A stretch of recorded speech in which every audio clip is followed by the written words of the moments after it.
Hello Sagittarius, this is your May forecast. There's a lot of retrograde activity this month in the heavens. Not enough that we've got Mercury retrograde until the 23rd of the month, but we've also got Mars retrograde in your sign for most of this month as well.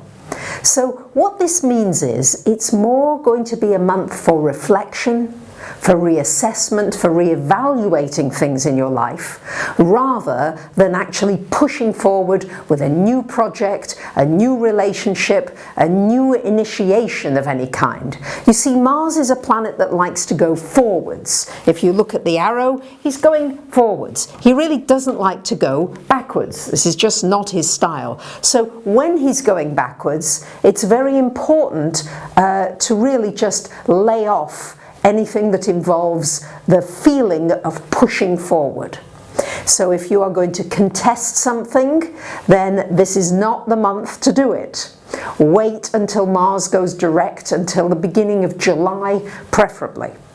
Now, if somebody else contests something against you, chances are you'll win, you see, because it's just not the time to fight an argument. But it is a wonderful time to actually come to an agreement about something.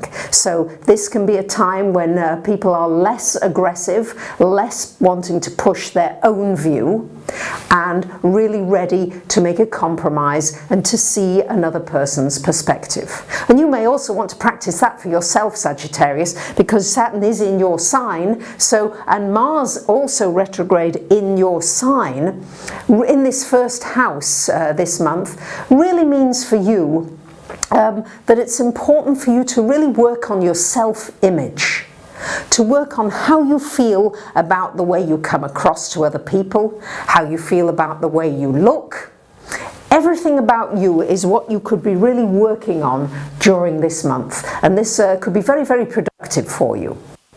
Now on the 6th of the month, we've got a new moon happening here in this 6th house. And as you can see, there's a lot of activity. Sag is in the 6th house of work and health. So it's an opportunity for some new beginnings as far as your work is concerned. Maybe you've been applying for jobs and nothing's been happening, but certainly during a retrograde Mercury, this is when it can actually happen, when it can come to you. And especially with the new moon, it could be a new job, a new position, maybe even a promotion where you are, or maybe working with some new people. Maybe you're going to move to a different department, different area. That too is a possibility. Now with Mercury retrograde there for the first 22 days of this month, you might be really reflecting about your work. You might be reflecting about, is it working for me? What changes do I need to make? Do I want to stay working for someone else? Do I want to work for myself? Would I like to start a little business off on the side, in my weekends, in my spare time? Venus there is going to be very helpful to you. Somebody within the workplace may be helpful.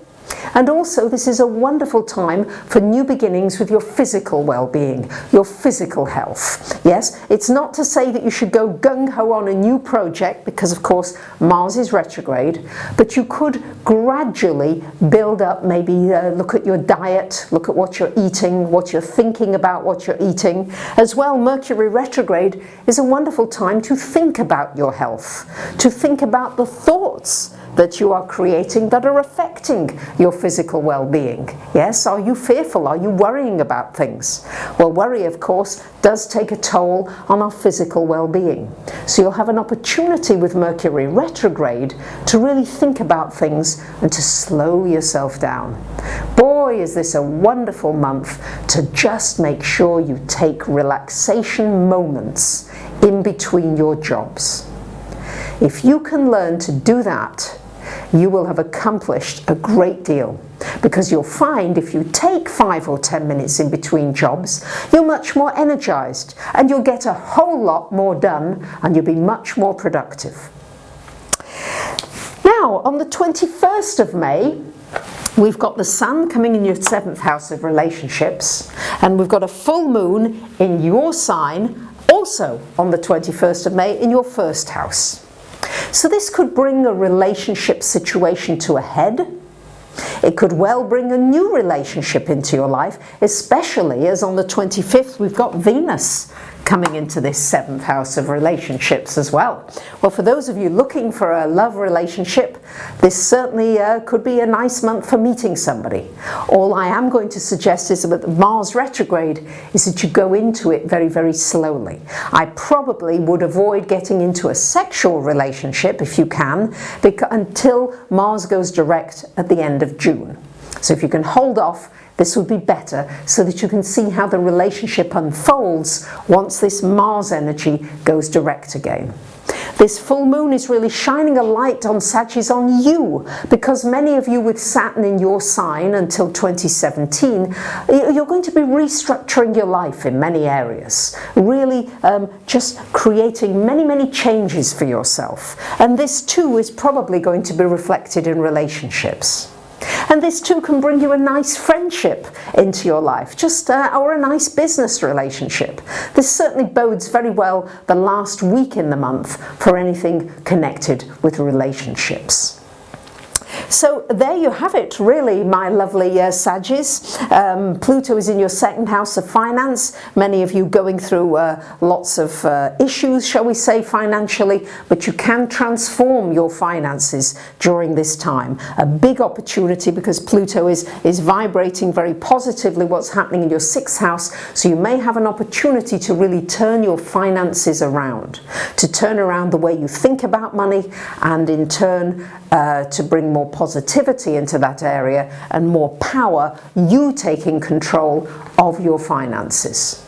So you've got a lot happening this month in many ways, Sagittarius, but if you can remember to just back off, to breathe and to relax more, this can be a wonderful month for you.